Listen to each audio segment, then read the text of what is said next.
Right. Hello, my name is John. My name is Jonathan Neville. I don't really know if you need to know that, but this is my Who Am I video. I'm having to re-record it quite late into my project.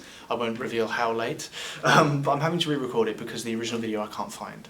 And I thought this is better in context, I suppose, because of how I understand my project now.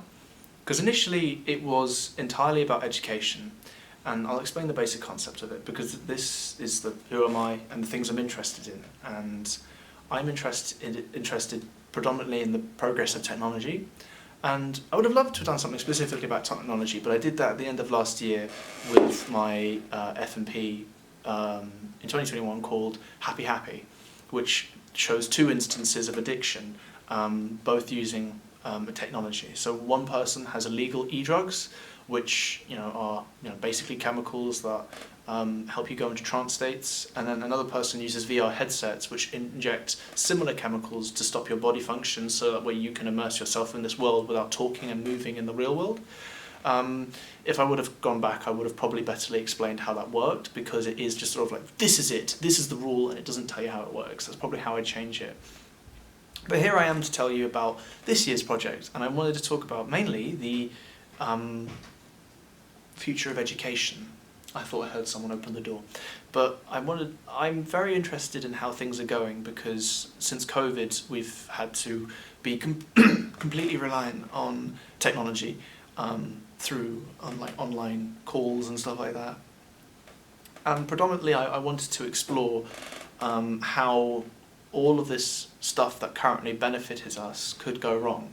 Because currently I'm in a course, TV film, which is part of the level 3 media production, which is part of performing arts, yada yada yada, because everything's come back together. There's everything combined now. And I took that idea and I thought, well, we use computers all the time, we have our set tasks that are put onto Teams by our tutors and stuff like that, and I thought, what if it was actually a government scheme, there were no teachers in the classroom, and you were taught through the computer?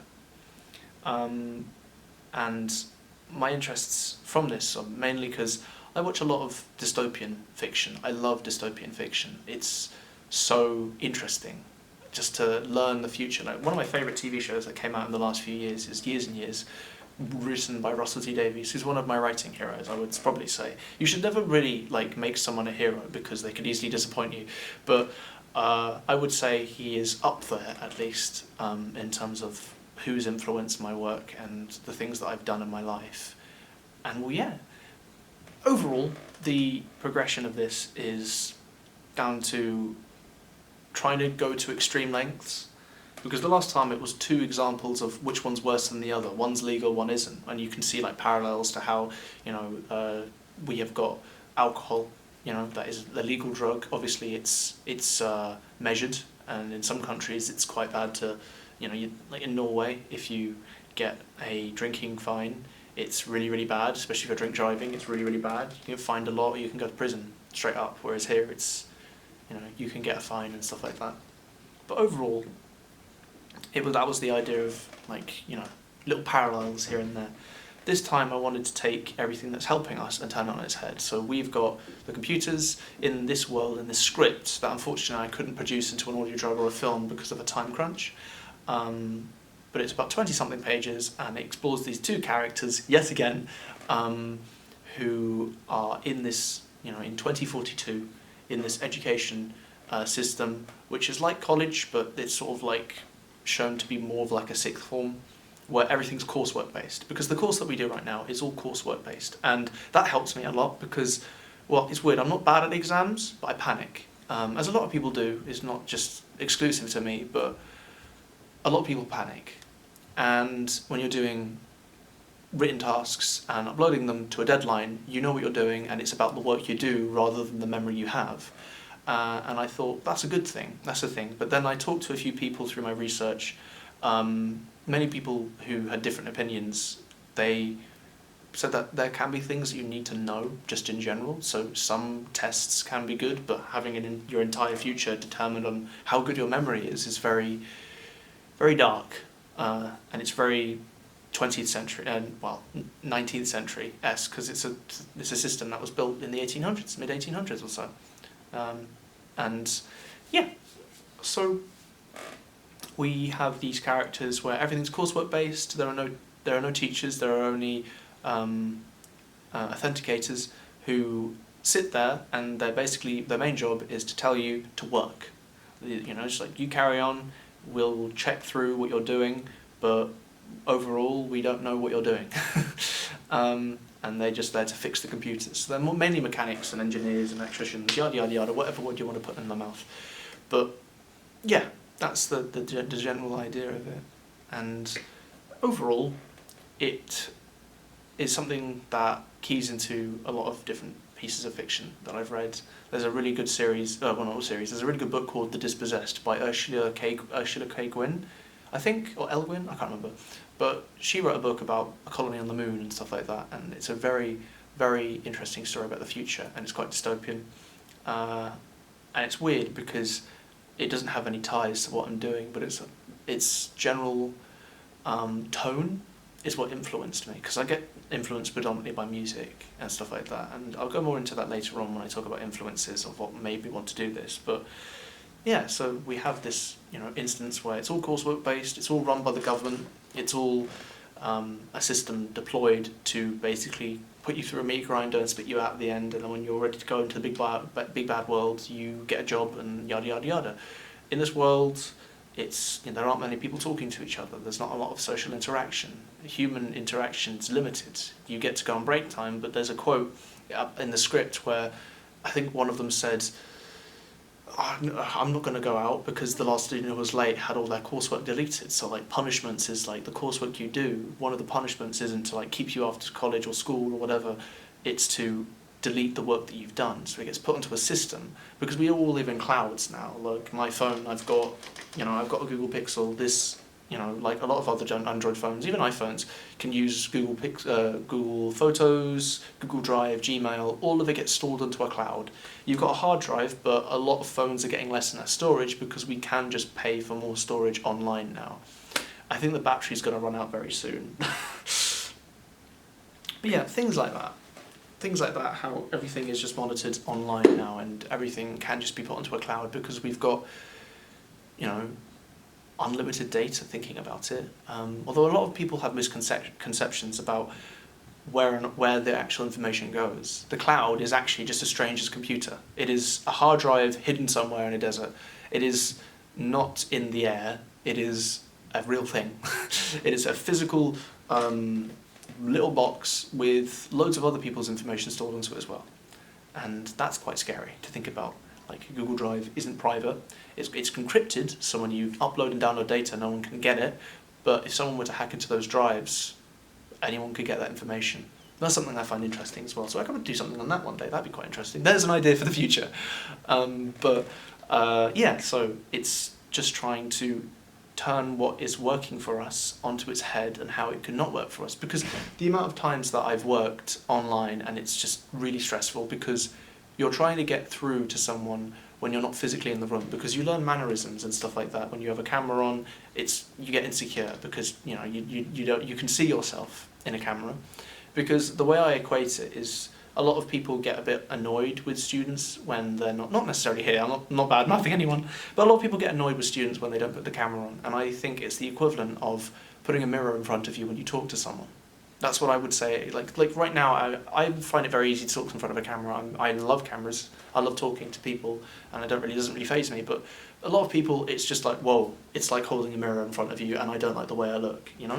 Not to say that I think I look amazing. I'm not a narcissist, but as in just a lot of people get insecure about those things. Whereas when you're in person, you are concentrating on them, what they have to say, not what you look like and how you are acting.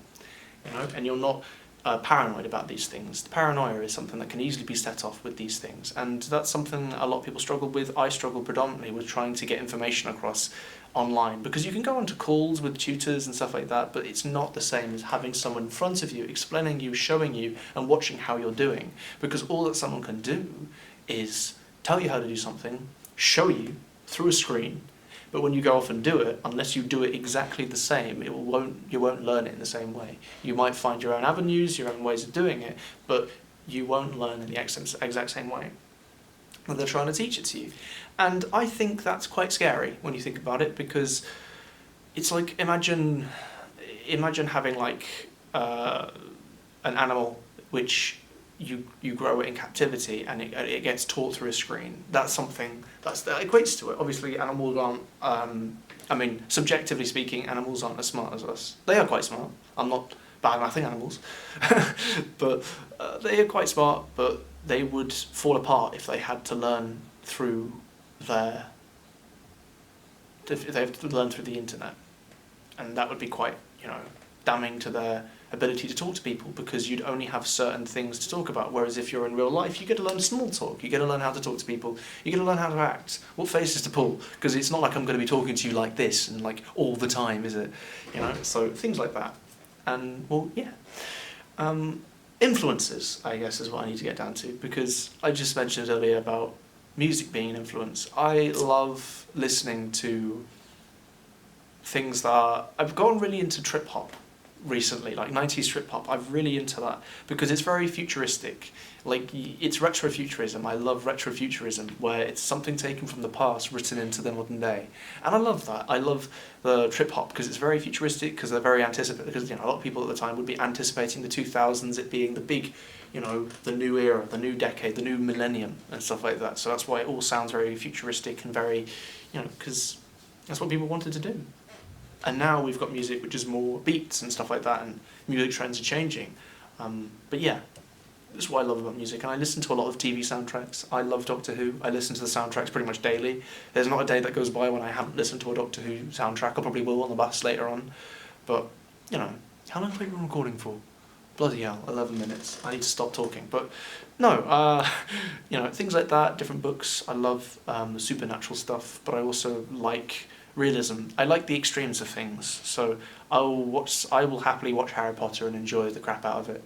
But then equally, I will watch things like Chernobyl, which is about something horrible. Obviously, there are some historical inaccuracies which I've recently discovered about radiation and how it affects you, because I looked at how it actually affects you, and some of the effects they use is actually just to dramatise it a bit. But overall, it's quite a realistic drama. And then you've got things like It's a Sin, that's quite a realistic drama. It's about the AIDS epidemic, and now we've got monkeypox, which is really weird. But besides the point. But yeah, I don't know. I think my influences come from moods and tones and music, because it's not like someone tells me, because I can connect the dots, because you always connect. Like when you walk outside, you don't expect it to sound like the indoors. You don't expect to sound like this, the faint humming of an electric computer or something like that, the faint breeze of an air conditioner. You don't expect that sound. But when you go outside, you expect birds and wind and potential rain. You expect all those different things. And right now, whenever I listen to music, I expect, I have like things that denote to it from things I probably listened to in my childhood. Like, there are so many, like, you can tell when a music is trying to be mysterious or angry or plodding or exciting or exhilarating or action. You can tell. And things like that set off ideas. It's like a spark. And I could probably see it as a domino effect. You hear this sound, and that flicks the first domino, and then as the dominoes line up, eventually you have your ideas form, and then I imagine it being like a connective chain. So one falls and connects to the other and links up, and then eventually you have your idea that's formed. The amount of times that things like that happen, and I end up writing it down, and I write a little short story, get bored of it, and come back later. But like things like that. It's where most influences come from, and also just my general grievances with the education system today, because it's very underfunded. It's very underfunded, and another part of this dystopia is that the reason that public schools are like this, because it's very. I should probably mention the distinction is that this is a public school. So public schools are like this, but private schools still have teachers in this time. And it's 20 years down the line, it's a very possible outcome. And things like that, very interesting. I love it to pieces. And I love things to do with audio as well. If I were to make it a film, which unfortunately I can't, I would probably concentrate more on the audio than the actual visual aspect on it, because I love sound design. Like, I don't know if you've ever seen like a really good short film, but something lets it down because it's too echoey or it just sounds crap in general. Like, I hate bad audio in films because you can tell that they don't care, they just care about the visuals. And then it starts making you lose a bit of faith in whether or not this project is, worth it really.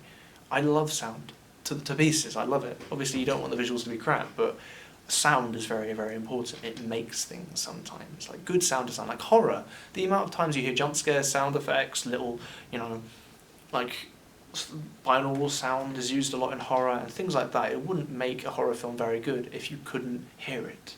Like you're in a dark room and you hear, running towards you. That's something. Well, yeah. But besides that, I love science fiction. I think it boils down to science fiction. I don't want to be a science fiction writer. I like to write anything, but I love science fiction. I really do. It is something that can be so realistic and so fantastical at the same time, because you can project 300 years in the future and have a very, very different world to another person who projects 300 years in the future, because there's every possible outcome. The further you go, the more different you can make it, and that's what I love, especially when it deals with time. I love that as well, because time is a little bit of a construct, really, because we invented time so that way we could manage our day, when to eat, when to go to work. Really, time doesn't exist. It's just a thing that happens. Things happen one after another, and that's it. But time, being able to remember what happened before, that's a weird concept. Before, that's what I find interesting. Overall, I really, really am excited for this project, and who I am as someone who's obsessed with all these little things. And to be honest, this project just comes from something that's just been on my mind. Like, how would education develop if COVID was a bit more of a problem than it was? Don't mean to say that it wasn't a problem, it was. But things like that, like trying to make it out that we had to rely on technology a bit more. People started losing faith in the original system and changing it, maybe not for the better, maybe not for the worse, but changed it in some way to something. And that's pretty much the epitome of my project. I love change. My personality shifts daily. I think that there are so many things that we can get from change, and a lot of people are reluctant to it. And this world I've obviously presented as a dystopia because I hope it doesn't happen.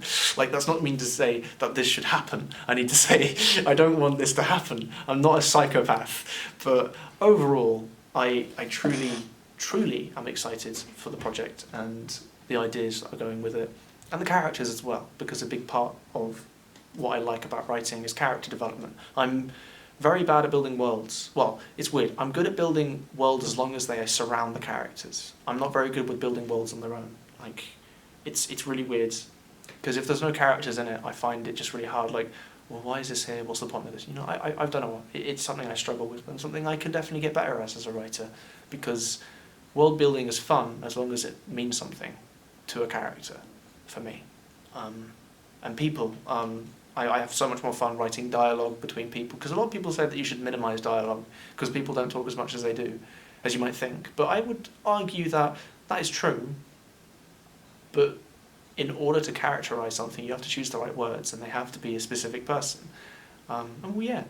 But either way, I'm going to go, because I've been ranting for like 20 minutes, and I'm going to have to cut this down because I can't have this whole thing go up.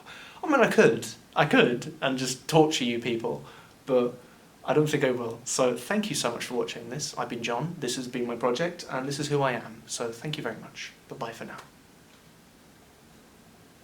I really hope I'm editing this, because otherwise you're seeing me slowly creep over to the camera as I, yeah, I'm sorry. If you're watching this, look away now. Look away, quick.